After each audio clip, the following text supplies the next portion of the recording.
Let's take a look at nucleotides. And first we'll start big picture to find out where these nucleotides are. Nucleotides, we're going to see, are made up of a phosphate, which we've seen already, a sugar, which is going to be this, in this case, this is a deoxyribose.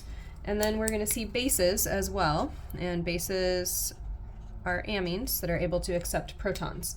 And then we've also got a phosphoester bond, and that's going to be this connection here in particular between the phosphate and the sugar. So phosphoester bond to connect there.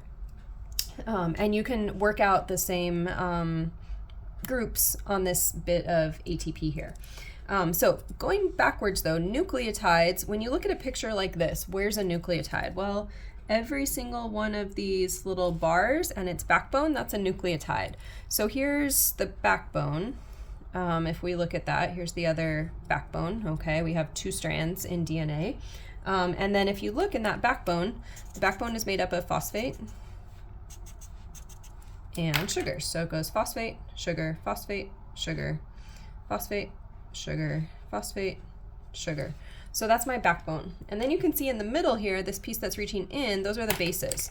So I've got here the base thymine, here's the base adenine, so T pairing with A, or here we've got guanine, that's G, pairing with cytosine. All right, and then in between the two, we've got some hydrogen bonding happening between my base pairs. But if we deconstruct this, right, if we take out just one nucleotide, like thymine, that would be one little bar here, is this little thing here, and we're able to look a little closer at the nucleotide. So we have a couple of options as we look at the sugars and the bases. And so for our sugars, both of these sugars you'll notice, here's my OCOH, so they have a hemiacetal. That would be, at least when they're free, this would be carbon 1, 2, 3, 4, 5. So both of these sugars are pentoses, if we can remember some of our vocab from chapter 14. And so we have this hemiacetal here, and in this sugar we also have a hemiacetal.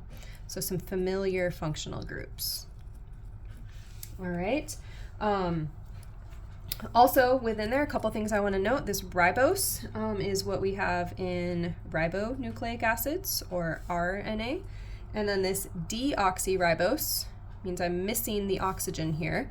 And so that's what we're going to see in DNA.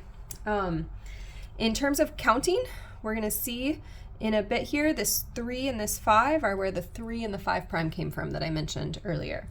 As our bases go, we have 2 types of bases. The ones with a single ring belong to a family called pyrimidines. Notice the ene at the end, like amine. And then larger 2-ring bases, those are purines. And again, that ene at the end. And so we're going to see with our bases that we have a selection of them depending on the nucleotide. And these bases are what we end up seeing as A's pairing with T's or G's pairing with C's. I will note the uracil is only in RNA, and then the others are in DNA, and T is only in DNA. So T and U depends on what type of nucleic acid you're looking at, if you'll see those or not. So that is our nucleotides.